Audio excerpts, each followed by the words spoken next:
Thank you. Thank you. Frame. And action.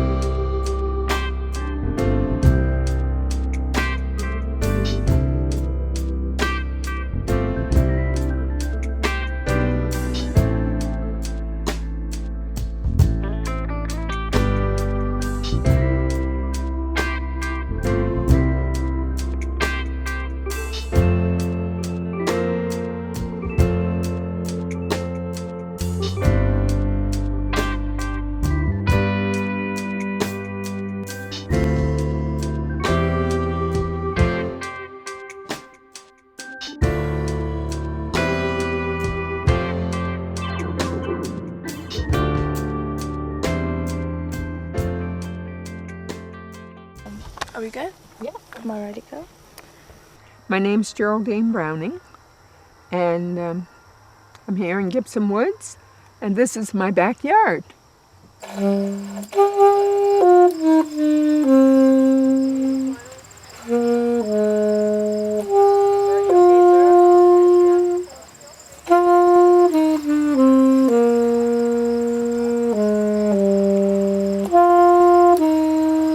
I wasn't born in Gibson Woods. I was born in Halifax, but pretty much raised here in the valley in Gibson Woods. Gibson Woods is quite old, dates back way to 1804. The founder of Gibson Woods is George Gibson. Records show him purchasing 40 acres of land for £40. Is Gibson Woods mostly African Nova Scotian people? Pretty much for the most part, it's an African Nova Scotian community. I know within Nova Scotia there are several black communities, and Gibson Woods was one of those black communities where African Canadians had settled in. Are there any Gibson Woods heroes, like people in Gibson Woods look up to that were raised in Gibson Woods and black? More notable that comes to mind is Brian Gibson, and he participated in the Olympics back in, I believe it was in the 70s. He was in the Olympics for boxing. When I moved here, the community looked a little bit different. When we first bought the property, it was all woods. It took us 5 years to build our home before we moved in.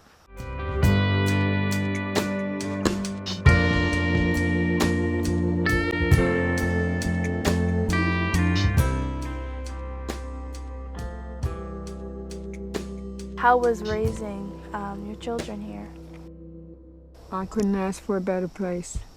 Kids loved it. The community, we were all like, all the families were all like one big happy family. And it was great. There was lots of work here in the summer for them. Cleaning pig pens, there was always work that my kids found to do. Picking blueberries, apples, they did everything. Picking rocks from fields. There was always employment here. When you were a kid, what was there to do, like fun around here? Oh, being a kid in Gibson Woods, there was quite a few things to do for fun. We had boxing. Brian Gibson, he taught us boxing, so we had a little boxing club. We would play street hockey on Gibson Woods Road, so basically there weren't very many cars that traveled up and down the road. We had plenty of woods to play hide and seek. And we had tree forts as well. Our community center in the summer had a lot of games where we could participate in track meets across the province with other communities. Those were some of the fun things that we did growing up. 26 Bravo, 3 pickup. Marking. Frame. How has Gibson Woods changed for you since you were a kid? Population has changed actually quite drastically from when I recall being a kid. Nowadays there's mainly seniors in the community. When I was growing up here, it was all families and tons of kids around.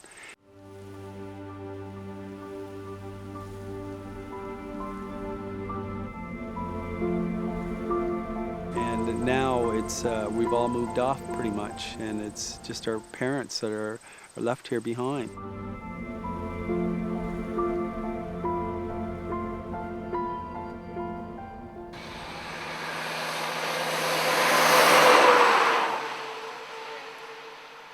The little church over there was not operating had been closed when I moved here.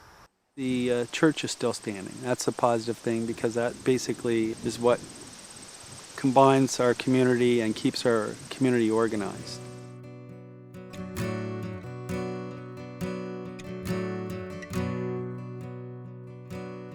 Gibson Woods. Really? Yeah, People still live there? some. The idea that Gibson Woods was destroyed, why do they tell them that? That's a good question. Looking up to see that the Nova Scotia Archives had Gibson Woods as a community that was destroyed, not really sure why they would have said it's destroyed because we are still here today. You know, there's not a lot of history for us in the books to begin with. I guess it's for us to write that history and to put ourselves on the map. Yeah. Good hair. And action.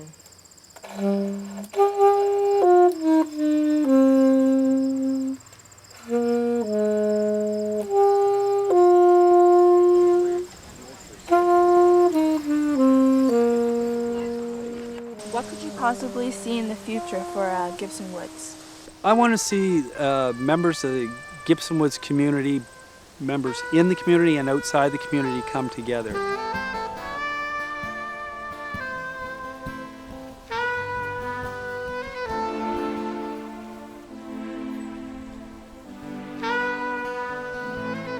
Recently we just had our first homecoming for Gibson Woods and we had a pretty good turnout of about 200 people plus.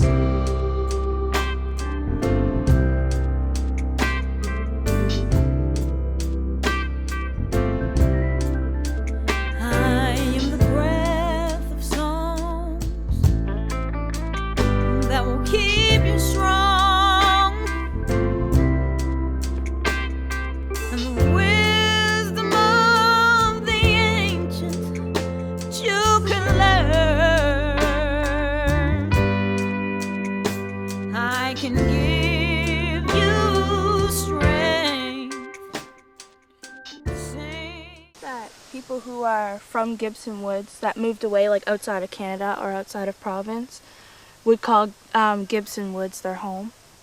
Oh, I think most people would call Gibson Woods their home if they lived away. I know personally for myself, I lived in the States and so forth, and Gibson Woods was always my home.